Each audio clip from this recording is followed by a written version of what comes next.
In this video, we're talking about real-life examples of Fibonacci retracements and extensions. So extensions are a little bit different in the sense that it's not, point A to point B and where do you get in on a pullback.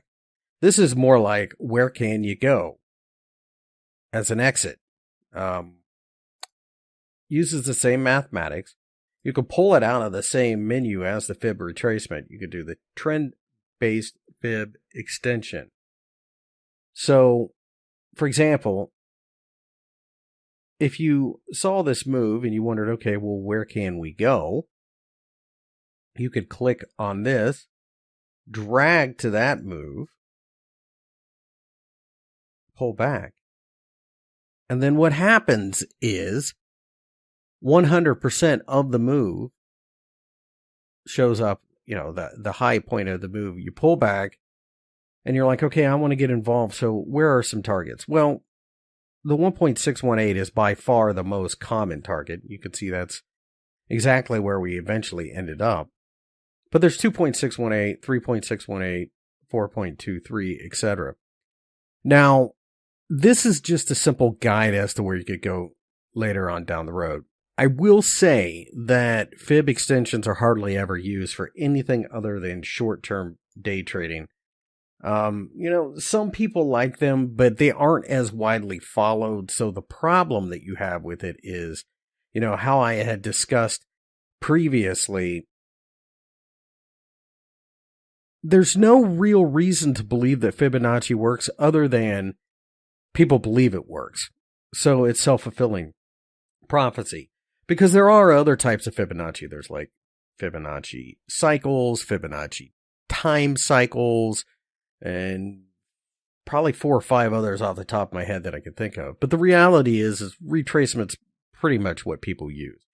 The extensions, like I said, they give you an idea of where you could go. So like on this 30-minute chart of Ethereum, if you miss this trade, well, you can see that we pulled back and we hit 1.61 before pulling back from there.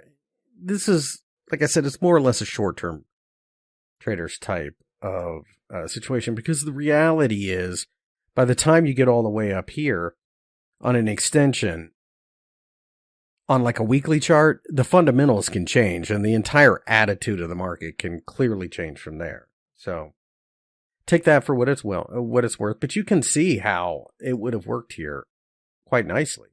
You got involved perhaps on this pullback here on support, and you're looking at it, you're like, okay, well, I want to see it where can we go longer term? This is a half-an-hour chart, so it didn't take that long to get there. It was a handful of days, maybe about 2 weeks.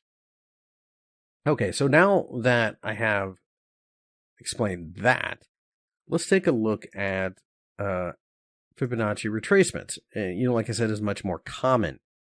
So the first thing that I see is, notice how we have rallied significantly in Bitcoin. This is the hourly chart all the way up to 42,000. So a lot of times what people will do is they'll see something like this and they'll say, I want to get involved, but I don't want to pay up. This is like going to the store. If a TV is selling for, say, 500 euros, or $500, whatever your local currency is, if it's suddenly $750, you don't want to run out and buy it. You want to buy it when it's 300. And that's essentially what you're doing here with a Fibonacci retracement.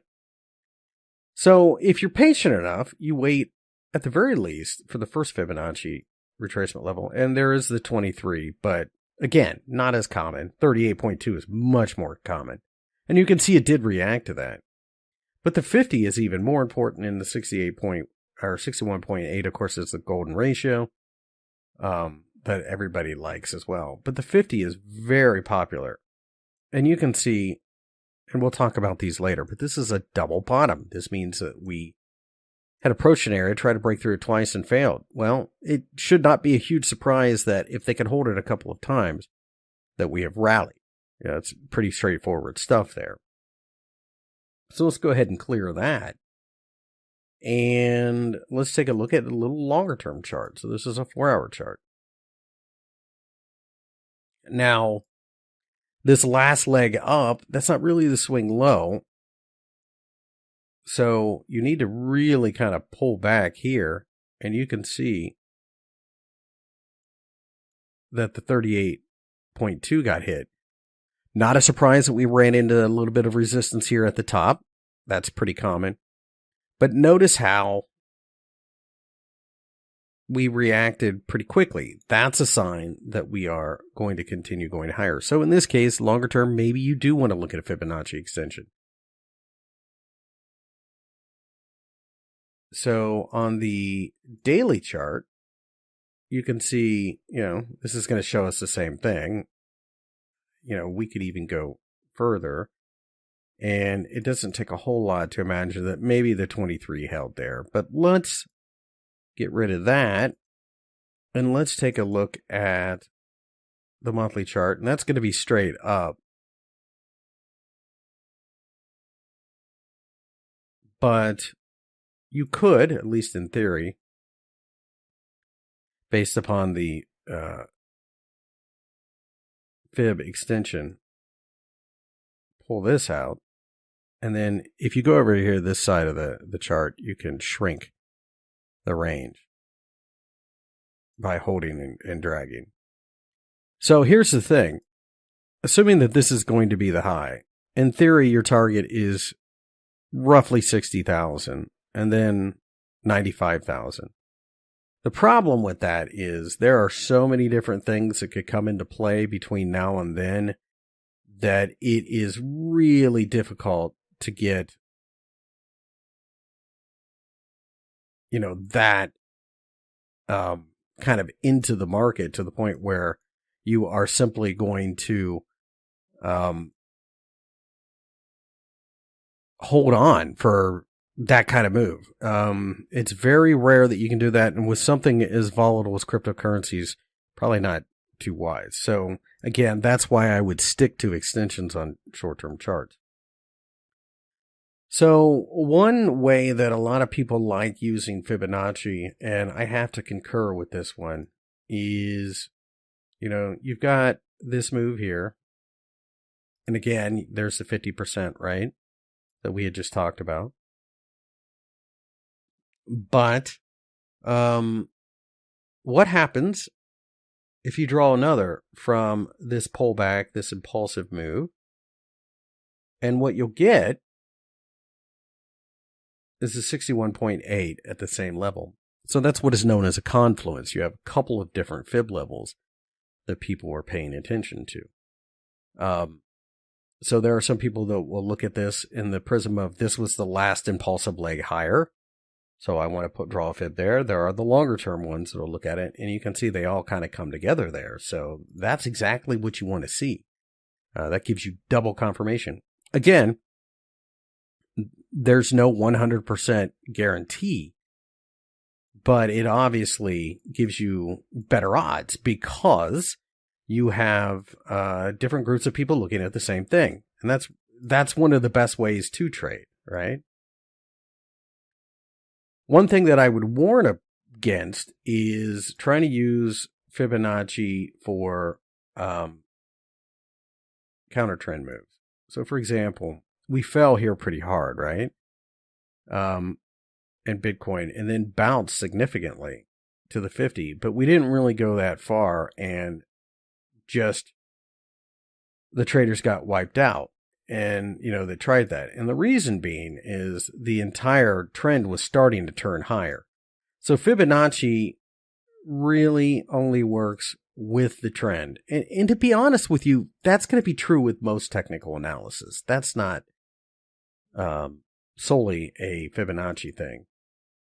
Now, here on Ethereum, we can use short-term charts as well to look for trades. So let's go back to the fib retracement. You can see this is clearly a swing low. And we rallied here and pulled back. Well, here's another thing that you will want to look for. There's support there anyways. You can see that it had been supported multiple times. So with the 50% or 61.8% Fibonacci retracement level and that support level, it's kind of hard to think that it would have been a bad trade. Even on a 15-minute chart, you can see these things kind of come into play. So, again, this is confluence. We want as much confluence as possible. We want as many reasons to take a trade as humanly possible. There are other indicators that we will go through, and they will also pile onto this. But at the very least, you want to trade with the trend when you're using Fibonacci retracements and extensions, but that goes without saying. You want confluence. So in this case, I showed you an example of where we had two fibs, a 61.8 and a 50 tie together. But you could also use other indicators, and we'll talk about those later. And then, of course, you want to have a plan. You want to have a point where you say, that's it, I'm out. So let's talk about that. Here's a fib pullback to the 50% Fibonacci retracement level. A lot of fib-based traders would just put their stop loss behind the Fibonacci level underneath it, with the thought process of it either holds or it doesn't, right? Now, if you want to use your extensions, you could lay this out and recognize that the market is trying to get to 1861 based upon that. Again, though, a little less reliable than retracements. So the extension, I use that in short-term charts typically and to kind of complement other fib-based strategies. But when you look at this, you can see it was a nice setup, and you could have just put it on the other side of the fib. Some people will even take it, your stop loss, that is. Some people will take that protection order, and then once we break above and we come back and we test the next fib, they'll put it right here. They'll just move it up right along with it and kind of let the market, if we've broken above here, you might put it right here, kind of let the market tell you when it's time to get out. It takes a lot of patience. This was over the course of a couple of weeks. But really, the less you trade, the more money you're going to make anyways. That's generally the case. It's far too easy to overtrade, so I would warn against that as well. So pretty basic stuff. There's not a lot to it. You just have to make sure you're using swing highs and swing lows. Like I said, you just take the swing low in the case of an uptrend to the swing high and click it there. And you can see it'll lay it out for you. And remember, there are other levels, but I broke it down to the three that matter by far the most. Once you start talking about like the 23 and 78, it's a little esoteric. Typically what happens is, so when you get the 61.8 broken to the downside, not always, but typically that's a bad sign. So I'll pull up an hourly chart of Bitcoin, and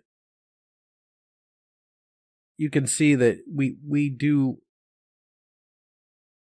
kind of follow the trend all along. But if you are trying to short this market for whatever reason, there's absolutely no reason to be short of this market. But if you were on the other side of this trade, once you're past the 61.8, you're in trouble. Your first sign of problems were up here, and now you're trying to take off beyond that. So that's why I don't like the 78. Generally, if you're going to give up roughly 2/3 of the move, you're going to give up the entire move. That's just an observation thing. Statistically speaking, once you're beyond half the move and then 61.8, you're closer to the entry, meaning closer to losing money from the entry than you are making it. So it's time to cut your losses and move along. And there are enough Fibonacci traders out there that you will see them behave that way.